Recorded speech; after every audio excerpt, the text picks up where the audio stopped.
Your favorite local grocery stores like Kroger, Ralph's, Fred Meyer, and more are now delivering on Uber Eats. Get 40% off your order of fresh, quality ingredients. Whether you just got home to an empty fridge or suddenly got a craving to whip up something new, you can get everything you need delivered in as little as 25 minutes. Get 40% off your order with code Kroger2026. Plus, members get $0 delivery fees. Order now on Uber Eats. Orders of $30 or more save up to $25. Ends 4/30/26. See app for details. No one goes to Hank's for spreadsheets. They go for a darn good pizza. Lately, though, the shop's been quiet, so Hank decides to bring back the $1 slice. He asks Copilot in Microsoft Excel to look at his sales and costs and help him see if he can afford it. Copilot shows Hank where the money's going and which little extras make the dollar slice work. Now Hank has a line out the door. Hank makes the pizza, Copilot handles the spreadsheets. Learn more at m365copilot.com/work. Adobe Acrobat, your new foundation. Use PDF spaces to generate a presentation. Grab your docs, your permits, your moves. AI levels up your pitch, gets it in a groove. Choose a template with your timeless cool. Come on now, let's flex those tools. Draft, design, deliver, make it sing. AI builds the deck so you can build that thing. Do that, do that, do that with Acrobat. Learn more at adobe.com/do-that-with-Acrobat. Get business done with the new American Express Graphite Business Cash Unlimited card. With unlimited 2% cash back on all eligible purchases, unlimited 5% cash back on flights and prepaid hotels booked through American Express Travel Online, and a flexible spending capacity that can grow with your business, you'll have the confidence to keep building. Apply today and earn a welcome offer of $1,500 cash back after you spend $50,000 in qualifying purchases on your new card within the first 6 months of card membership. Terms apply. Learn more at go.amex/graphite. And welcome back, everyone, to the Skating Penguin Network. It is your host, Robbie, here, joined by Snail, as always, and it is the evening of April 25th, and the Penguins just wrapped up Game 4 of their first-round series with the Philadelphia Flyers in Philadelphia, and the backs were against the wall, but the Penguins finally put together a game and escaped Philadelphia with a win to keep their season alive and drag it back to Pittsburgh for Game 5. It was not easy tonight, but they finally got in front and stayed in front the entire night. They led from late in the first period through the rest of the game. The Flyers did get a couple to keep it tight, but the Penguins in the end get the W, and it is a night for the big guns tonight. Sidney Crosby gets his first of the series. Ricard Raquel finally gets one. And Chris Letang, the much maligned Chris Letang, gets the eventual game winner. But maybe the biggest news to come out before the game is Dan Muse, the biggest change he makes outside of some tweaks on the lines.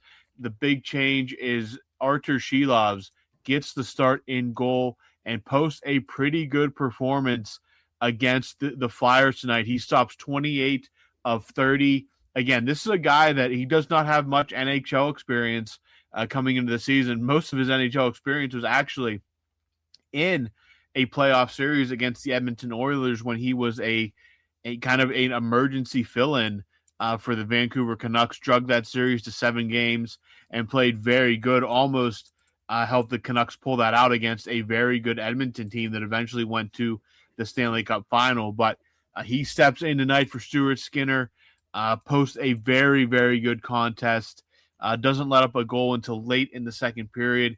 The Penguins built out a 2-0 lead in this one, and they see it away 4-2. But Snail, the goal was simple tonight.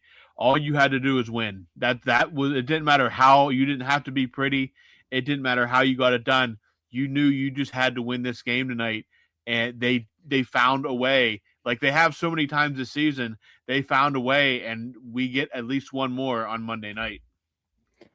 Yep, gonna have one more on Monday night, and again, it's like the exact same mindset, right? It's just we gotta win another game, and tonight it was interesting to see the Shilovs move.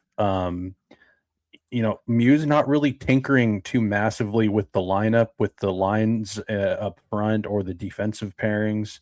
The power plays look basically the same. The penalty kills aren't changing.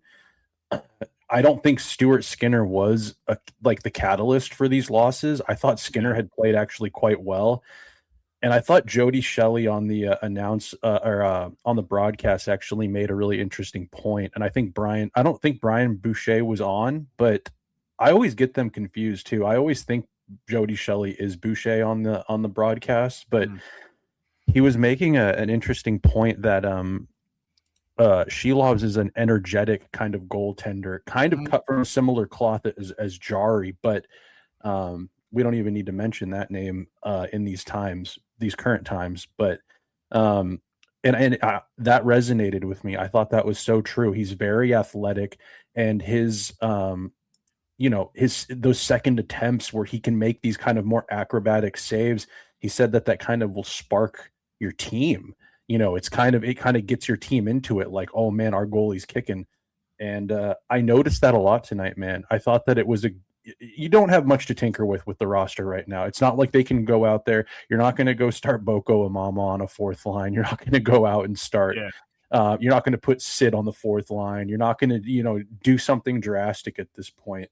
And I think the team responded. I think they played well in front of Shelovs. I thought Shelovs had some amazing saves as well. Like, he was dialed in tonight, coming cold. I don't want to say coming in cold because that's not the correct term, but sitting for 3 games, watching the excitement and kind of being a part of the disappointment, and coming in a do or die game, like you said, with your back against the wall. He performed excellently. Yeah, Shelovs was really, he wasn't the only one that showed up tonight, but man, it's tough to do stuff without a goalie. And yeah, he's really stepped in. I'm sure he probably knew before today that he was at least likely to get the start. It wasn't confirmed to us until after the morning skate, but hey, you needed something. And yes, Skinner was by far not the reason the Penguins are down 3-0 in this series. But hey, sometimes you need a vibe shift, and he gave it to you tonight in a big way. Some big stops tonight. Again, 28 of 30 he stopped. No real chance to stop, at very least, the Konechny goal that made it 3-2. Nothing he could do on that. That was just a good shot. But the Penguins, again, what they needed to do, they got ahead, and I understand they did that in Game 3 as well. But they got ahead, and they just played better hockey after that. It wasn't like they kind of let the Flyers creep back into it after getting that lead in Game 3. But tonight, they kind of settled the ship after getting that lead, and then they got the all-important second goal, and a bad mistake. Dan Vladar has been very good in this series as well, but and credit to Rickard Rakell. Rickard Rakell pressured him behind the net. He didn't just let him dump it in and play it off to one of his defensemen. He kept the pressure up. Vladar fumbled the puck, and a great play then by Rakell to hustle and get to that puck before Vladar or either Flyers defenseman could close down on it and just knock it into the net. It's 2-0, and that really makes the Flyers chase at that point. They do get it back. They do get one back. Denver Barkey gets his first ever career playoff goal. And then Chris Letang, though, a guy that so desperately needed something to go right, makes it 3-1. And you could breathe a little bit for about 3 minutes before the Konechny goal.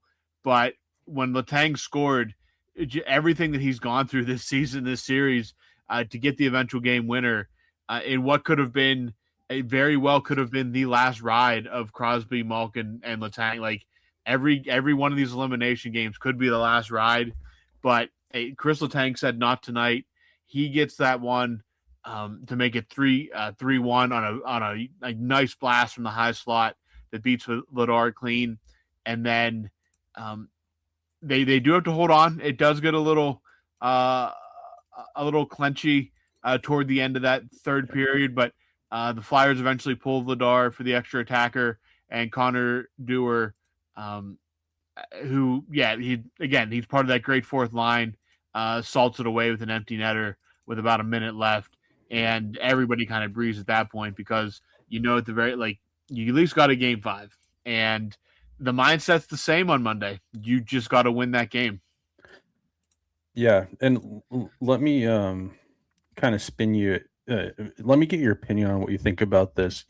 It's the message is clear and simple. You need to win one more game. But I'm curious, Robbie, does a game like this plant a seed of doubt in the Flyers? And I'm not talking about an internal collapse type of seed of doubt where you see the Flyers show up in Pittsburgh and they're out of sorts. I think the Flyers have a very simple game plan and they stick to it quite well. We've seen it now through 4 games. This game wasn't an easy win for the Penguins, but they're sticking to their 1-3-1. They're sticking to their, they're pricking it up in between whistles. The only difference this game was the Penguins didn't bite on much of that. I'm curious if when you have a veteran laden team like this, and they hadn't played the Flyers much coming down the stretch when they had kind of turned into this Flyers team that's rearing its head here in the playoffs, playing that suffocating system. When you have a veteran laden group like this, if you're the Flyers, are you concerned that they get figured out? Like, is there a chance that the Penguins, a guy like Sidney Crosby, they're watching tape, they're watching what they had their own mistakes that cost them, and those are obviously things that they've tried to clean up in house. But when you're Sid, when you have a mind like Sid in there, and you've got Dan Muse, who as far as adjustments, he hasn't been making a ton, but he's a smart coach. Obviously, I've been saying it, since the playoffs began. He to people that have been doubting the Penguins, he took a lottery roster and turned them into a playoff team. When you have those minds with the Penguins, you've seen 4 games of it now. And the adjustments might come from the players themselves going, okay, they kind of tend to do this with the puck in this scenario. And could they get figured out is what I'm asking. I think any team can get figured out. I think you got guys in Pittsburgh that have been around long enough. Again, they've seen everything. Like, nothing that a team throws at them is really going to be too foreign. I mean, they've seen – these guys have been around through entire, changes of how, teams have won cups. Like, the Penguins themselves kind of ushered in the era of speed, heavy forechecking in 2016 and 2017. Shot volume, that kind of thing. Yeah, they ushered that in, and you saw the copycats that came from that. You had the Kings got in; they were a heavy team. Them and the Blackhawks kind of ushered in that kind of era. Oh, the Daryl Sutter coach. Yeah, those teams that were extremely frustrating to play against. I mean, these guys have played against literally every system you can basically imagine. There's only so much you can do with systems in hockey. Like, there's only you're within a confined. It's not like football where you can reinvent an entire play system. Like, there's only so much you can tweak system wise to make. You can make little personalizations, but any team can be figured out. The Avalanche could be figured out over a 7-game series. It's not going to be by LA, but you're gonna you're gonna have something. You're going to have people watching that tape. Edmonton was figured out by Florida. Florida, again, had injuries this year, but everybody's going to – Carolina has been figured out the past 5 or 6 years now. I mean, they're good enough. Sometimes you're good enough to just overpower teams, but when it comes down to those close series on the margins, you figure out whatever you can. And I thought the Penguins played easily their best game tonight. It wasn't always pretty, obviously, but I thought they played their best 60 tonight, especially in that first about 10 minutes of the game. They kind of looked like they finally figured out, or they had at least a password to at least get in behind this Flyers defense a little bit. And again, chase it. You got to make the Flyers chase the game. You have to make that offense try to push, because if they get a goal lead or a 2-goal lead, they can just sit back and play that system, and it becomes incredibly frustrating. So making them chase the game for the second night in a row, it's just a huge it just makes everything so much easier, and that's what they got to do in Game 5. You got to go out there and get that first goal, get that crowd going, and just get the momentum on your side. I'm assuming Shelovs is going to get the start in Game 5. I don't see anything that's going to change much from this lineup unless there was an injury we don't know about.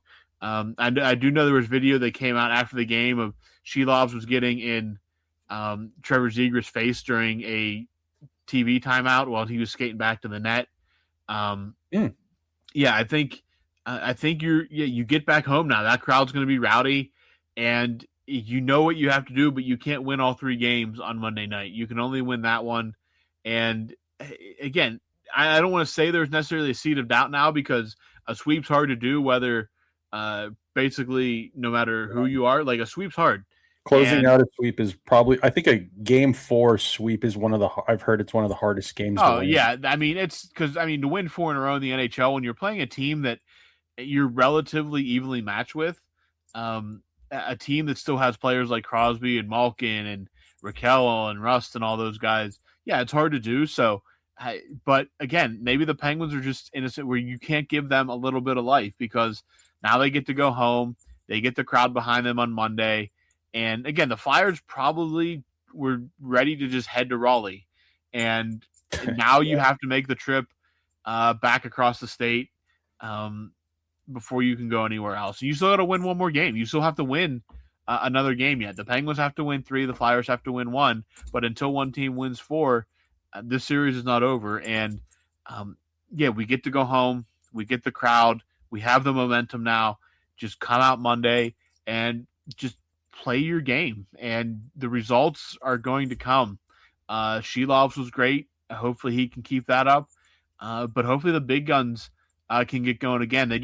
My only real complaint is they got to figure out something to do with the power play.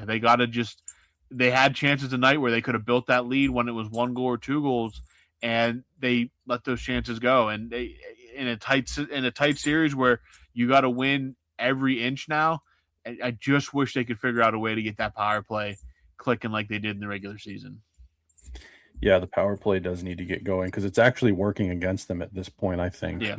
It's really slowing up their momentum when they're not capitalizing on it. They're giving up they're giving up chances, actually, which is, reminiscent of years prior, and it's incredibly frustrating to watch. But I think that's where Dan Muse is actually. I think that's probably the next place, if he was going to intervene. That's where he could make some minor adjustments there. I don't know what you do. It's just they're not getting shots. There's a lot of perimeter play like we've seen.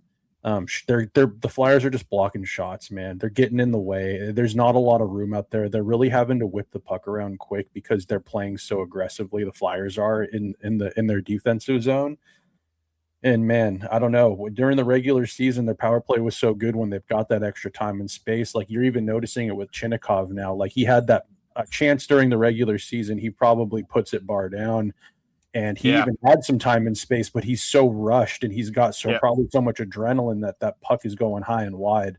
So it'll be interesting to see, man. But yeah, it's played, shift by shift, and just got to see what they can muster up. And obviously they've got some confidence going back home. That's huge for them. And the Flyers, it's unfinished business for them. They're going to be trying to do everything they can and just hope that the Penguins can stymie them in some way and be just a little bit better than they were this game. Start your day with Quaker Protein Instant Oatmeal. The instant oatmeal ready to help you tackle whatever your day brings. Like wrangling your toddler into their car seat. That was fun. Coaching your 6th graders soccer team. Go girls! And carrying all the groceries in one trip. Whew. Try Quaker Protein Instant Oatmeal, granola, and bars. Great taste and a good source of protein. Quaker, bring out the good. LinkedIn is pretty amazing at helping you grow your small business. We cannot make your email response time faster. We can help you sell, market, and hire in one place. We cannot help you find space for your 3 desk drinks. Why do you have 3? And while we can't help you find the perfect volume for your presentation video, LinkedIn can help you find the perfect audience for your business. Grow your small business on LinkedIn. Learn more at linkedin.com/smallbusiness. Pepsi Prebiotic Cola in original and cherry vanilla. That Pepsi taste you love, with just 30 calories and no artificial sweeteners. Pepsi Prebiotic Cola. Unbelievably Pepsi. Now at McDonald's, a McDouble is $2.50, so you can get your gym gains on, or just get lunch for only $2.50. Get more value on the under $3 menu. Limited time only. Prices and participation may vary. Prices may be higher for delivery. Ba-da-ba-ba-ba.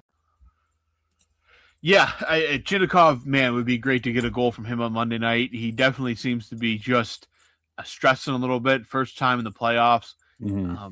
Just missed some opportunities tonight with that shot. But again, if he can get in a couple of those looks on Monday, I think he ends up burying one.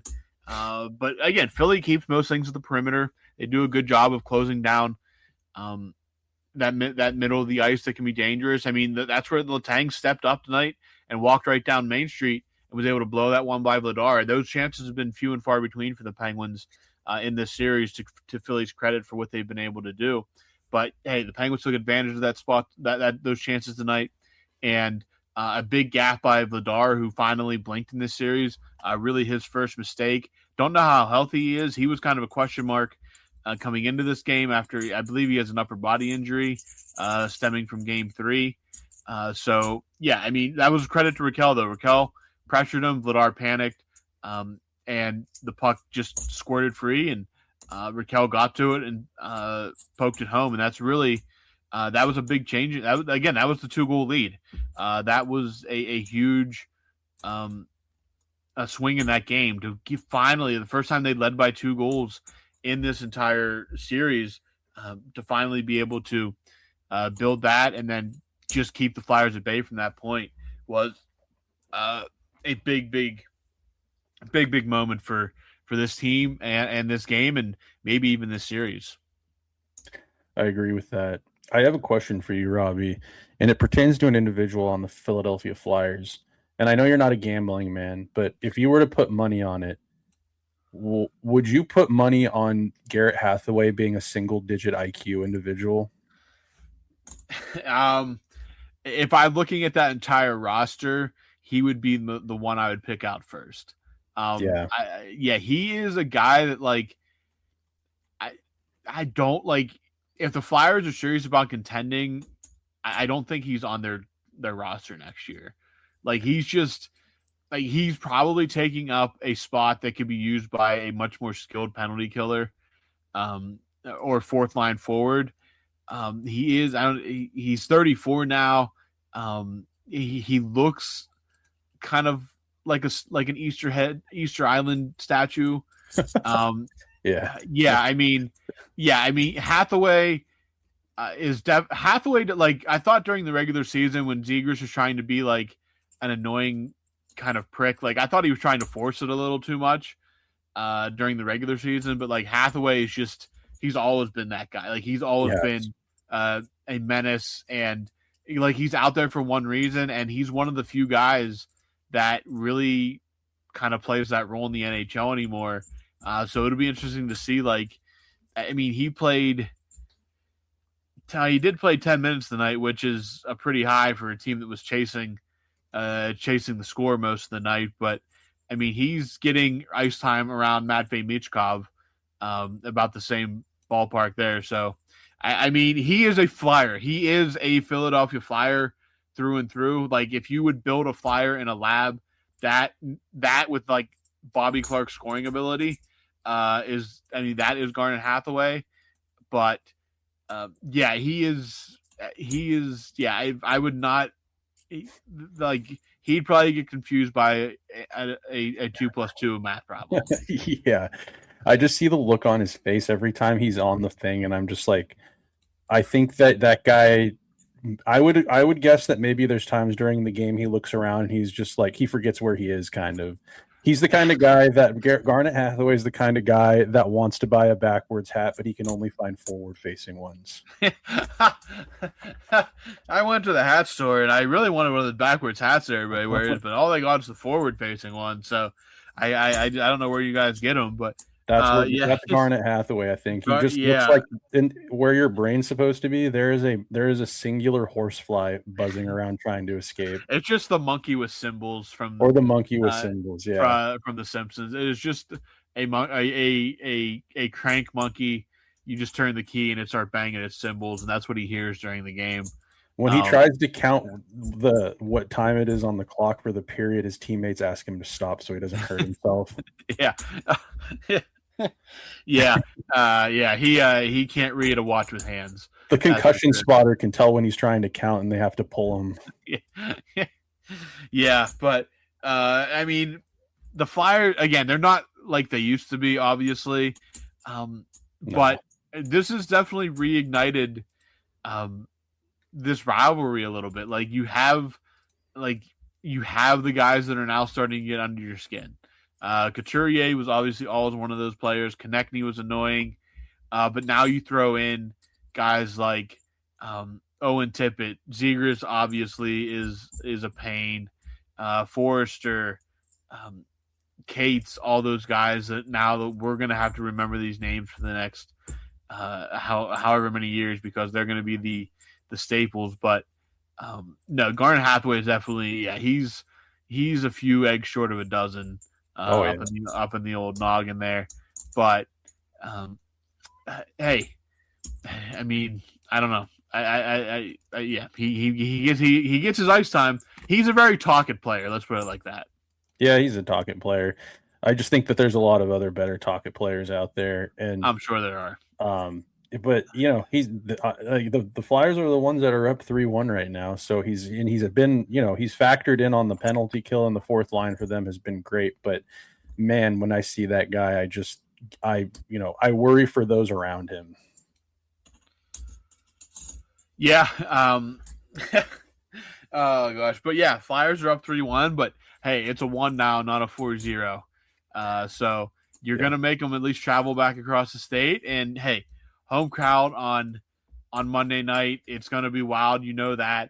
And you want to show up for the home crowd again. You've already laid 2 eggs on your own ice. So, hey, let's just drag this son of a gun back to Philly and see what happens and win Monday night. That's the only thing to focus on is, hey, head on straight, get the W on Monday, and we'll go from there then. But Monday needs to be we can all focus on that right now.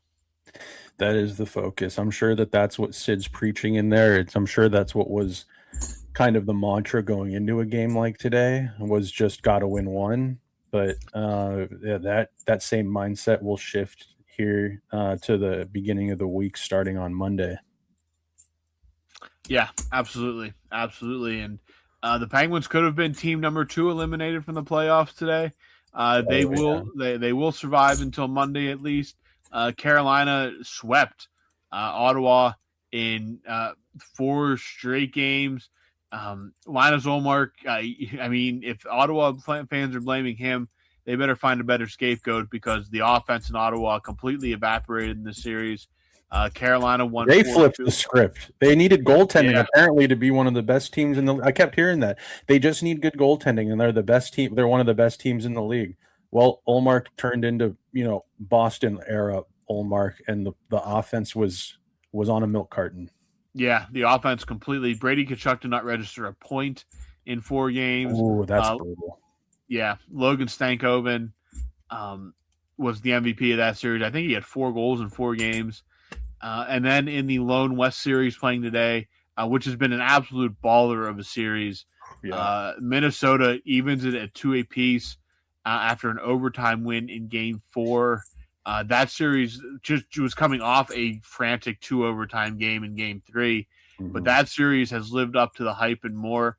We get at least 2 more games of it. Maybe we'll get 3, but that's been a heck of a series too.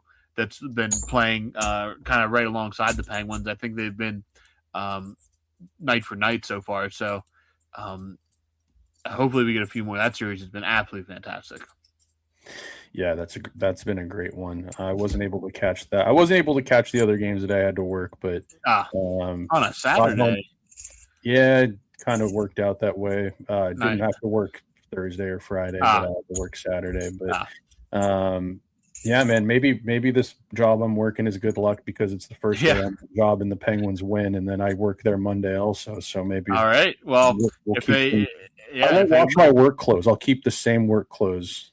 Yeah. What do they call that? Firefighter position? Just something like that. Yeah. Standing up next to my bed. Yeah. Yep. That's what you have to.